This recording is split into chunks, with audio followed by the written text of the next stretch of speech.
Hello, Barendipitous here with another video for the board game shelf, and here we've got Aeon's End. So for the next my wife and I actually got a lot of Aeon's End things. We like this game a lot. This is a cooperative game that we were first introduced to by my brother-in-law, my wife's brother. There are various standalone Aeon's End games, and one of them was Aeon's End Legacy, and that's the one that I was first introduced to. My wife and I first introduced to, and we just loved it instantly. And I think it was like Black Friday in 2022 was when we got a bunch of Aeon's End stuff at a local board game store. So, yeah. Also, its world is kind of cool. Basically, it's an apocalyptic fantasy kind of setting. So magic, but like some apocalypse thing kind of happened, and essentially what you do. This is a cooperative deck building game where, let me see if I can find it. Here we go. Where you and the other players will choose one of these breach mages. All right. So what we have, let's see, and those are not characters. Those are enemies. But yeah, every single there are a bunch of boxes of Aeon's End. This is the first one, and each box pretty much plays the same, and I believe it's quite interchangeable. Like you can take characters and enemies and mix and match and all that kind of stuff. But there are some boxes have a few like different things that they include and whatever. So all right, so here are the and also Aeon's End board game content came out in waves, and so we also got a couple of the little expansions that came with wave 1, the Depths and the Nameless. And so with all of that, we have these characters here, and there's some lore on the back and stuff. But yeah, so each of these characters has a different special ability and different cards that they play with. If you're not familiar with a deck building game, essentially what it is you start the game with a very simple deck of cards, a very weak and simple deck of cards, and throughout the game you spend currency to sort of purchase various items to add to your cards to add to your deck, which will make your deck stronger as you like discard. And usually in deck building games, you when you run out of cards, you reshuffle. You shuffle the discard pile and turn it into your new deck. However, a key difference here is that you don't shuffle your deck ever. So the order that you purchase things in is also important. So I really like the way that Aeon's End organizes things within the box. All the cards are basically organized with all these dividers. So we've got these starter cards here. Let's see. Yeah. I think this jade is not necessarily. Yeah, some of these are. I don't remember why some of these are up in the front here, but I think them. I can't remember. I think it was from like a previous game that we were playing or something. But I think back here, yeah. So these are starter cards. Essentially, like each character will start with some sparks, which will deal 1 damage. They'll start with some crystals, which will give them 1 ether. That's the currency in the game. And then each character also has like their own unique like starter card, essentially, as well, that does something.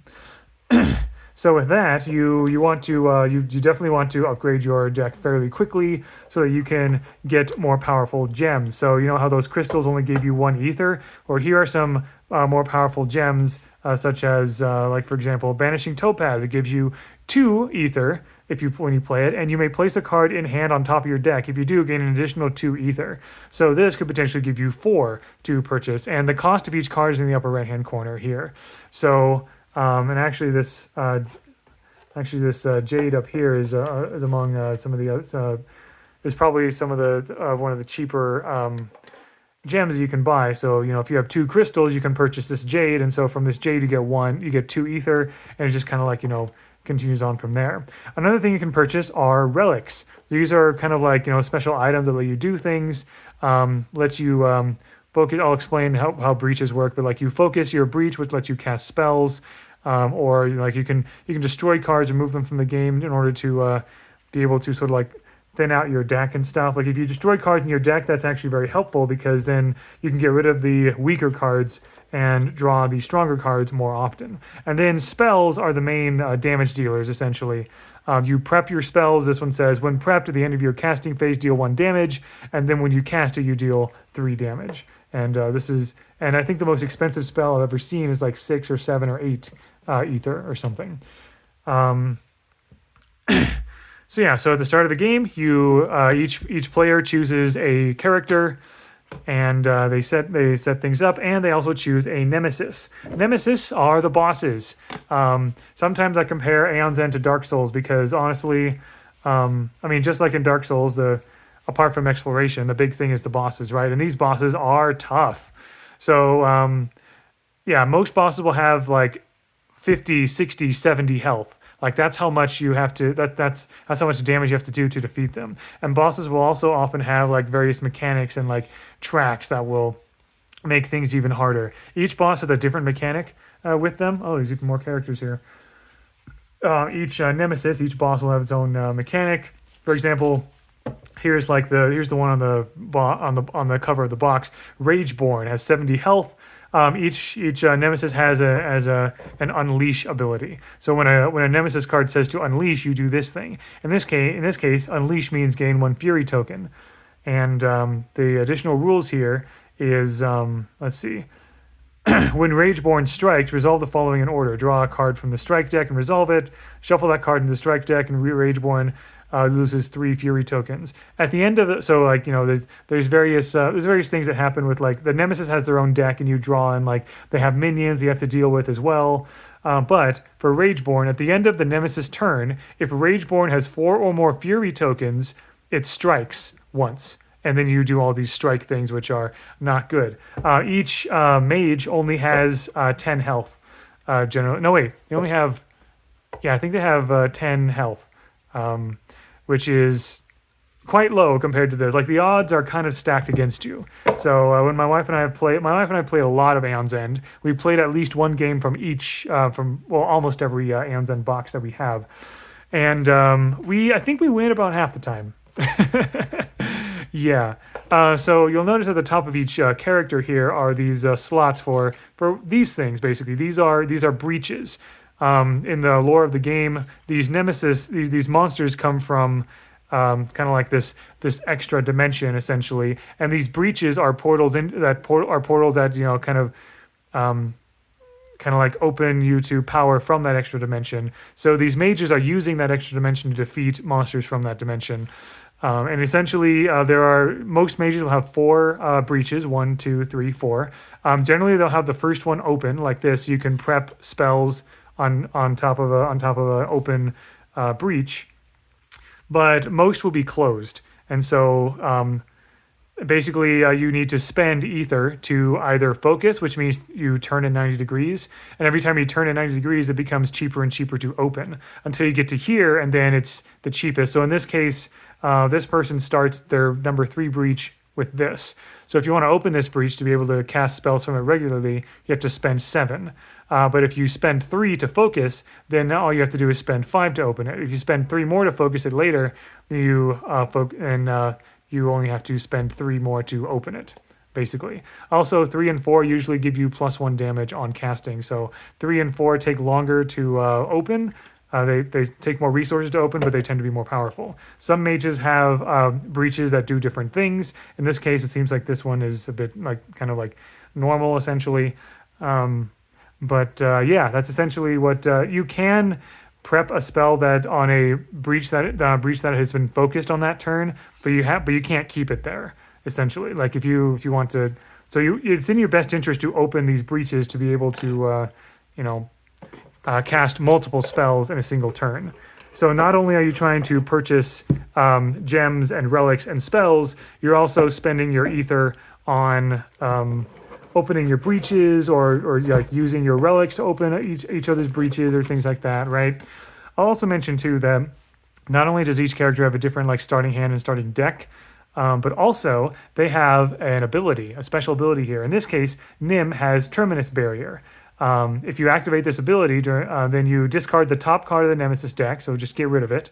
And if you discard an attack card, you discard an additional card. So, Nim is able to sort of like kind of fatigue the nemesis a bit. You're only able to use this if you have enough charges. So this is another thing you have to spend ether on, right? So each charge costs 2 ether. And so if you have all of these charges filled, and there's a little blue square token you put on these. Once you have these all filled, then you can spend them all to do your main do your main ability, basically. So that's essentially how it all works. It does require a decent amount of setup, but it's honestly not too bad. You win, of course, if you reduce the nemesis's health to 0.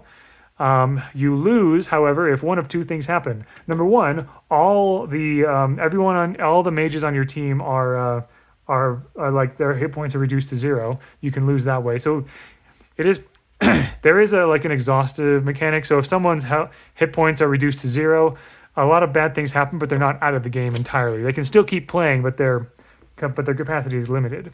There's also, each game, there is a Gravehold health tracker. Gravehold is their home city, basically.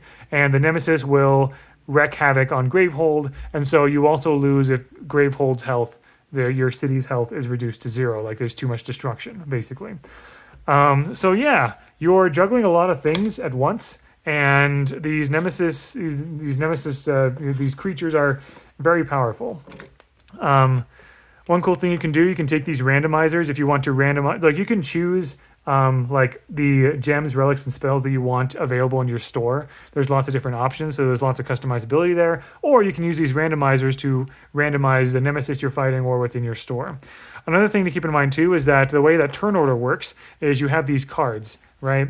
Generally there will be player 1, player 2, player 3, player 4, wild, and a couple of nemesis cards. So whenever my wife and I play, there are 2 player 1 cards, 2 player 2 cards, and 2 nemesis cards. There's 6 cards in the turn order deck in total. And yeah, basically they're going to be shuffled, and then you draw, and that determines whose turn it is next, basically. So it's possible to start a round with the nemesis going twice, and then we know, okay, so it's just going to be us doing our four collective turns and stuff. So there's a lot of strategy involved. There are various cards specific to each nemesis as well, but yeah, it's pretty cool. I like the artwork. I like the world and everything. And this game was pretty much the one that started it. This was the first one, and yeah, even this is fairly challenging, essentially. So it's a cooperative game. Like, you can play by yourself. I believe you have to control 2 breach mages if you play by yourself. Otherwise, it would be impossible for one mage character to try to fight a nemesis. But if you are playing by yourself, you can have 2 characters that you control against the nemesis. You can play with up to 4 players cooperating together in Aeon's End, and that's pretty much how Aeon's End works, essentially. The next few videos will be the other Aeon's End boxes that we have, but I'm probably not going to spend as much time because I've already explained how the game essentially works. And it pretty much works the same way throughout. The only differences are the kinds of characters and how the characters in Nemesis works, and the different gems, relics, and spells that you have. Like the specific content itself is different each time. And there are some different game modes. Like, there's an expedition game mode later. There's a couple of these games are legacy, which I'll show later. This one is not. It's just you choose a nemesis and you play against it and see if you win or not. But yeah, that I've described the framework already in this video. So the next few Aeon's End videos should be a little bit shorter. But yeah, thank you very much for watching. Hope you enjoyed. And until next time, all the best.